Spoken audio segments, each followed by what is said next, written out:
Bismillahirrahmanirrahim. Assalamu alaikum, everybody. Dear students, this is Mustafizur Rahman, one of your English teachers, is welcoming you to our first online class on English second paper for the students of class 10 day shift.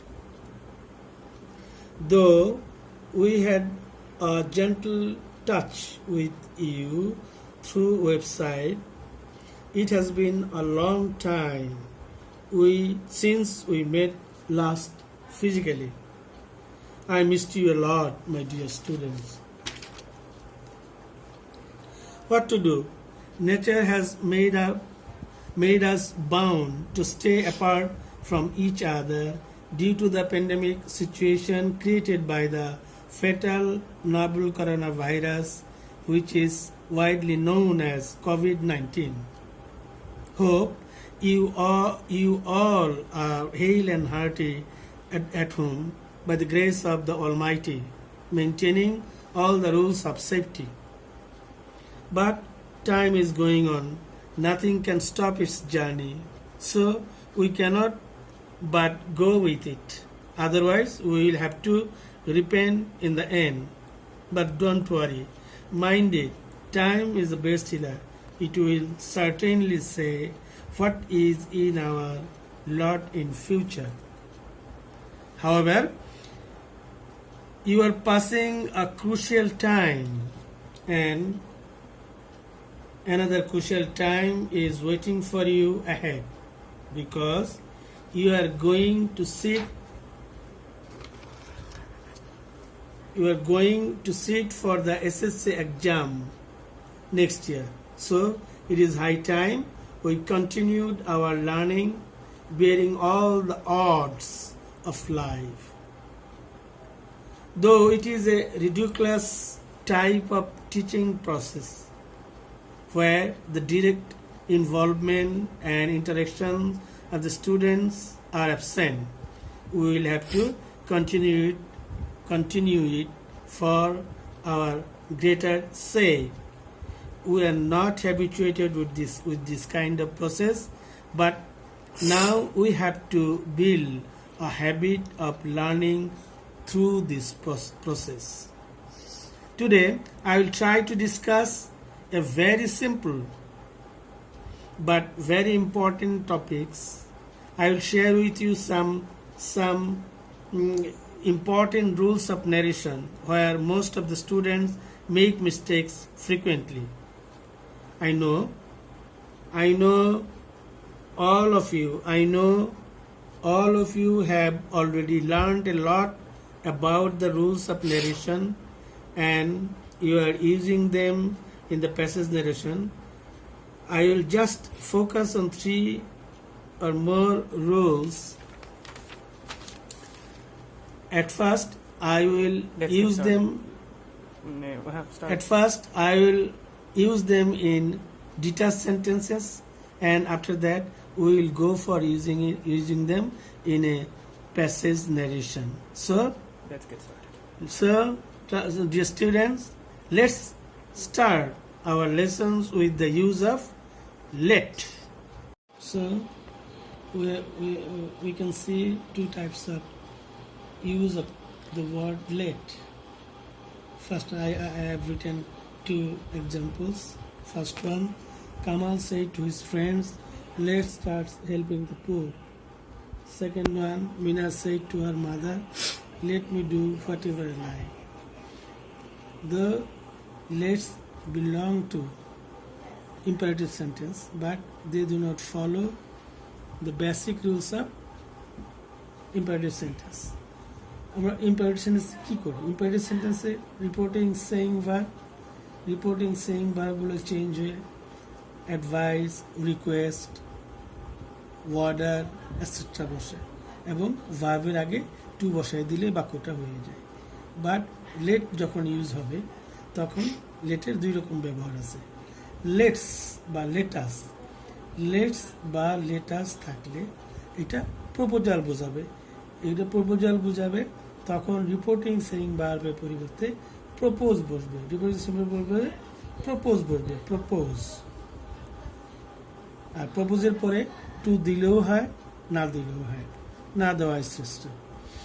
তো তাহলে late এই imperative sentence যদি imperative কিন্তু inverted comma উঠবে that দ্বারা এবং late উঠবে should দ্বারা, ভালো করে খেয়াল করুন।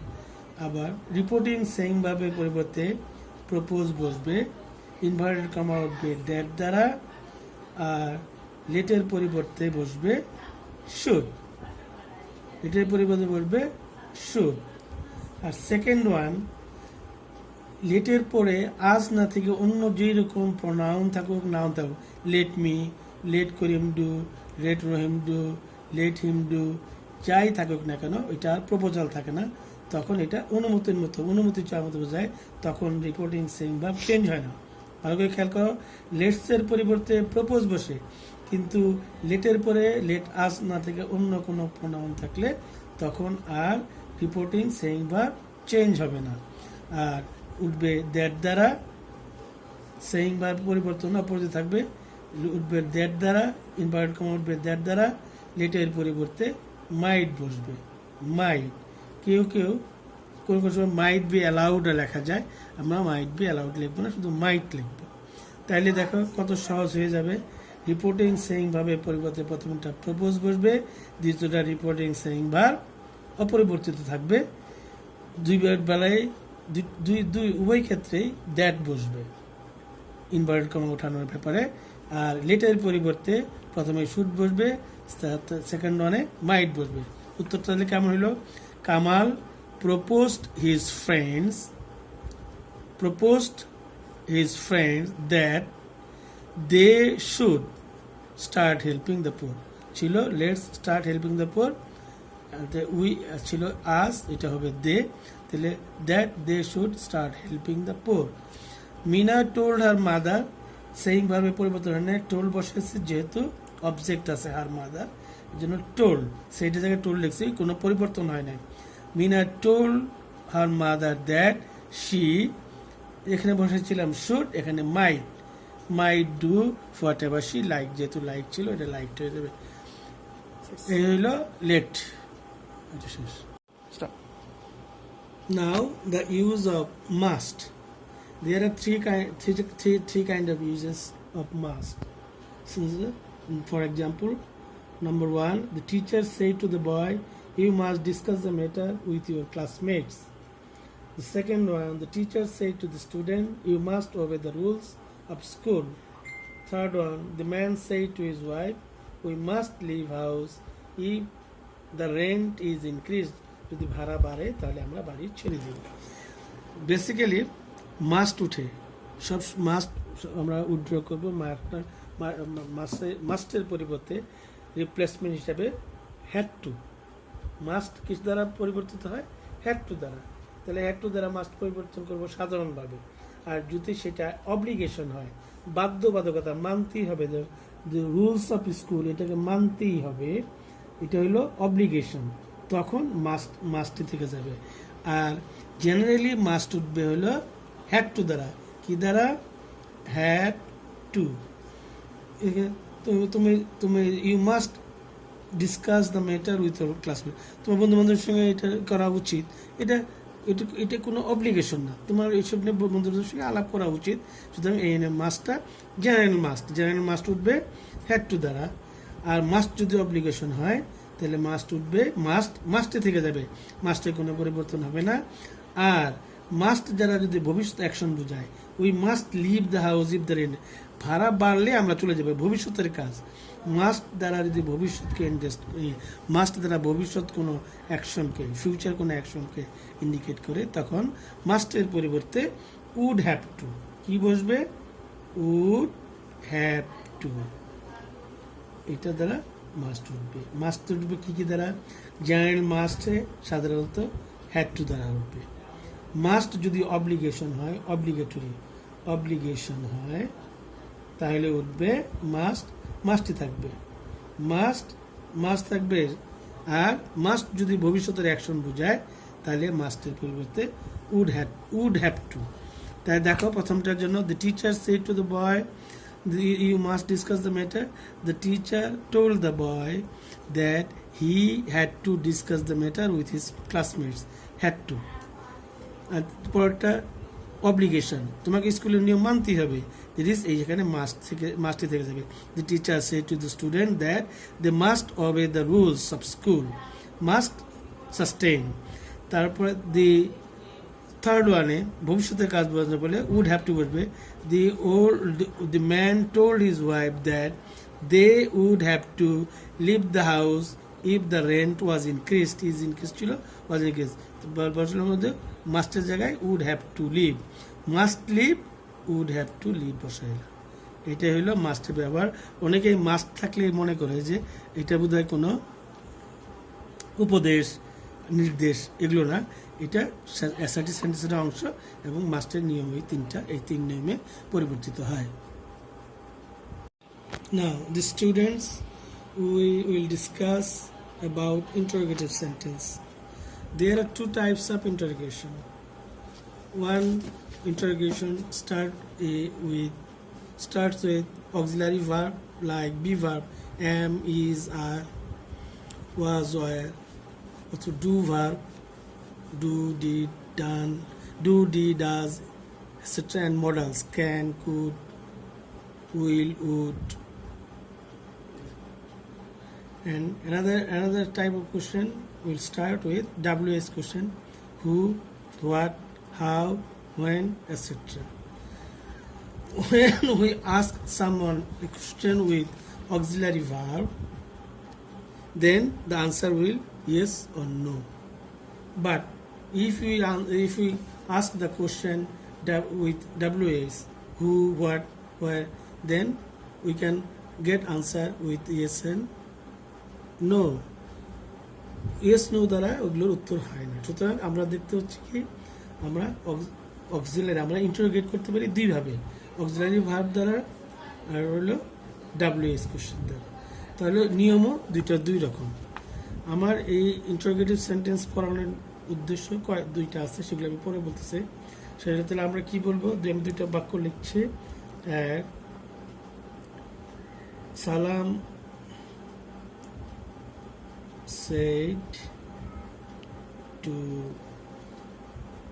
Salma,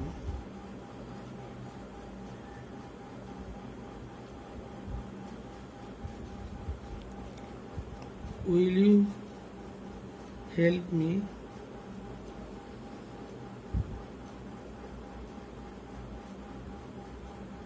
number 2, Sabina said to Tarek,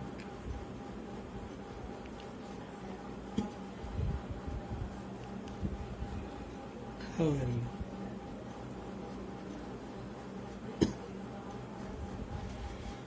So reporting saying ভার্বের পরিবর্তে আমরা সবসময় অনেক কিছু বসে inquire of, demand, want to know, আমরা শুধু লিখবো আস্ক। রিপোর্টিং উভয়ের ক্ষেত্রে রিপোর্টিং সেইং ভার্বের পরিবর্তে লিখবো আস্ক। আর ইনভার্টেড কমা উঠতে কখনোই দ্যাট বসবে না, দ্যাট কখনোই বসবে না। এটা হলো একটা বড় যে স্টুডেন্টরা প্রায় ইন্টারোগেটিভ সেন্টেন্সে দ্যাট ইউজ করে, দ্যাট ইউজ করা যাবে না। ইন্টারোগেটিভ দ্যাট বসবে না।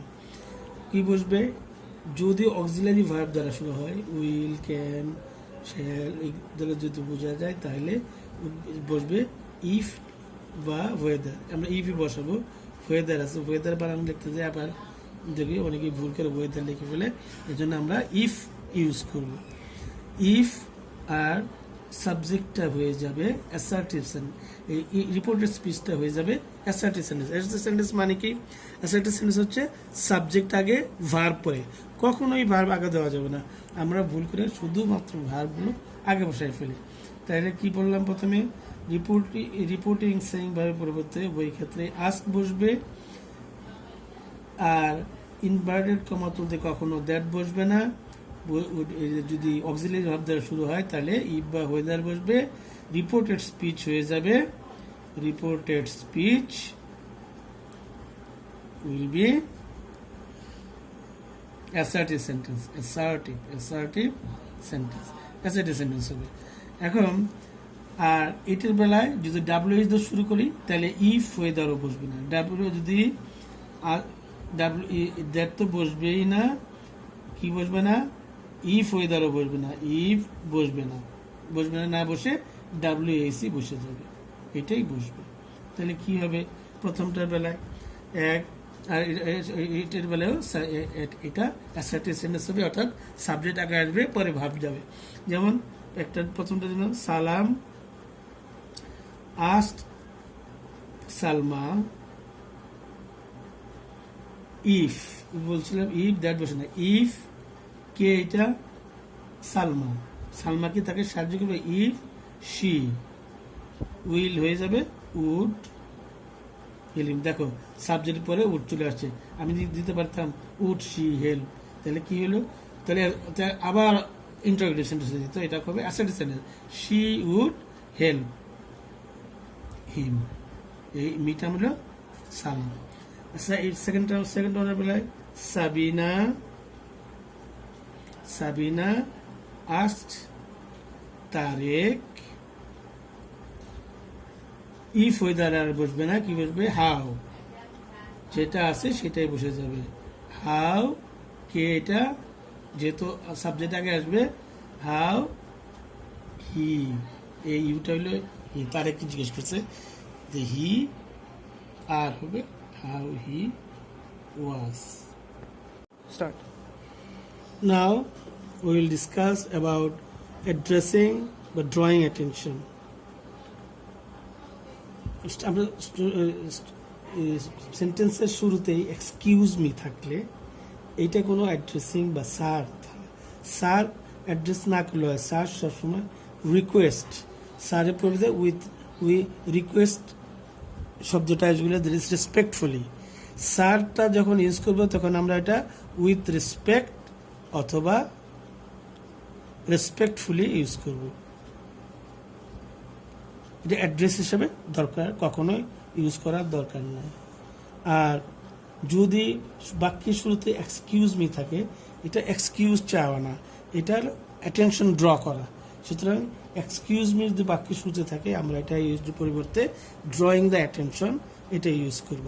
আর আমরা অ্যাড্রেসিং ইউজ করব তখনই, অ্যাড্রেসগুলো তখনই যে সম্পর্ক নাই কিন্তু আমরা সম্পর্ক তৈরি করি।